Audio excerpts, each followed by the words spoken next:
Hi friend. Hi guys. नमस्ते। राम राम। आज मैं आपसे कुछ बात करना चाहती हूँ। अभी जो ये कलकत्ता में हुआ है इसके लिए। वो एक पढ़ी लिखी डॉक्टर थी, समझदार थी, अच्छी थी, मैच्योर थी। लेकिन उसकी कहाँ गलती और कैसी गलती थी जो उसके साथ ऐसा हुआ। बहुत दिन से ये सब वीडियो देख रहे, केस सुन रहे, सब कुछ कर रहे हैं, लेकिन अंदर से कहीं मन में बहुत ज़्यादा ख़राब लग रहा है। जब अपन को ऐसा लग रहा है तो उसके माँ बाप को कैसा लग रहा होगा।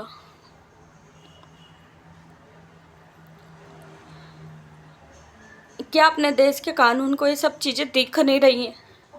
जब जनता इतने दिन से मांग कर रही है, हर केस में ये डिमांड करती है, तो फिर ये फांसी के लिए इतनी सोचा विचारी क्यों?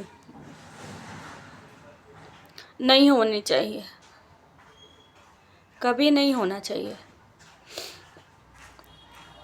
आज अपन भी बेटियां हैं, माँ हैं, बहन हैं, या हमारे घर में भी बेटियां हैं, आपके घर में भी होंगी। कहते हैं बेटी बचाओ, बेटी पढ़ाओ, बेटियों को अपने पाँव पे खड़ा करो। किसके लिए? ऐसे राक्षसों के लिए? यहाँ तो अब खुद जीने से डर लगता है, और अपनी बेटियों को पैदा करें अपन ऐसे राक्षस दरिंदों के लिए? नहीं हो पाएगा, क्योंकि कहीं ना कहीं हर कोई ये सोच के ही घबराता होगा, डरता होगा। जो बेटियों के जन्म लेने पे उनको मार दिया जाता था, गाड़ दिया जाता था, या बहुत कम उम्र में शादी कर दी जाती थी, शायद उसका कारण कहीं ना कहीं यही सब चीज़ें होंगी।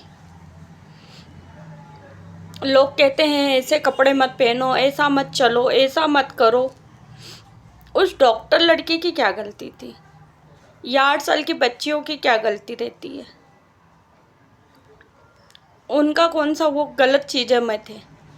या वो डॉक्टर बेटी बहन हमारी, वो कौन से गंदे कपड़े में थी, गलत कपड़ों में थी? अपनी ड्यूटी पे ही थी ना। पिछले 36 घंटे से लोगों की सेवा कर रही थी वो, दिन रात भूखे प्यासे रह के, जाग कर, अपना घर परिवार छोड़कर, अपनी नींदें हराम करके। जब उसके साथ ऐसा हुआ तो फिर कोई कहाँ सुरक्षित है? नहीं। बहुत बहुत ज़्यादा बेकार और बुरा लग रहा है इस बात के लिए।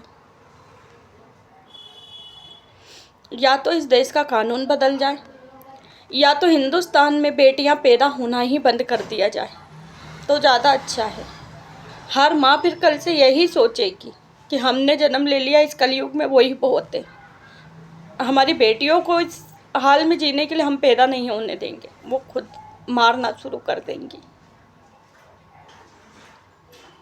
है ना। ऐसा नहीं है कि प्रशासन को ये चीज़ें दिख नहीं रही होंगी, या दुनिया जो मांग कर रही है, हर इतने सारी रैलियाँ निकल रही हैं, इतना सब वो कर रहे हैं, तो ऐसी बात तो है नहीं कि प्रशासन को दिख नहीं रहा है। पर शायद देख के अनदेखा हुआ हो रहा है, जो कि बहुत ज़्यादा गलत चीज़ है ये, है ना। एक बेटी जब कभी किसी से प्यार कर लेती है, या वो लव मैरिज करना चाहती है, या उसी के साथ जीवन बिताना चाहती है, तो उसके कैरेक्टर पे सवाल उठा देते हैं। उसको बिगड़ी हुई पता नहीं क्या क्या बोलते हैं, बहुत ज़्यादा गंदे शब्द बोलते हैं। रिश्तेदारों के, घर परिवार के, माँ बाप की, सबके नज़रों में से गिर जाती है वो।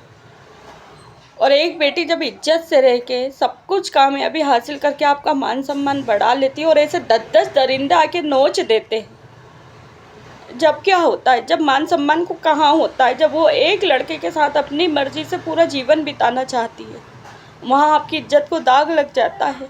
और जब उसकी इज्जत को नोच नोच के कुत्तों की तरह छीन झपट झपट के खा लिया गया, जब क्या होता है? जब चार चांद लग गई इज्जत को, उसके ऊपर क्या बीती होगी,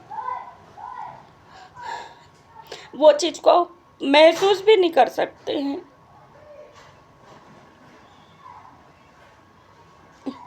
मैं तो इतना ही कहूँगी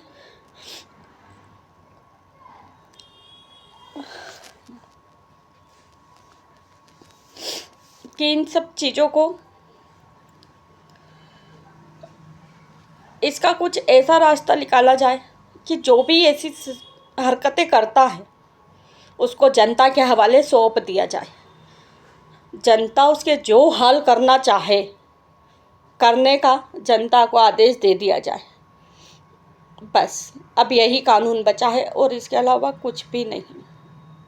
अगर आप लोग मेरी बात से सहमत हैं तो मुझे यस ज़रूर लिखना। नमस्ते, राम राम।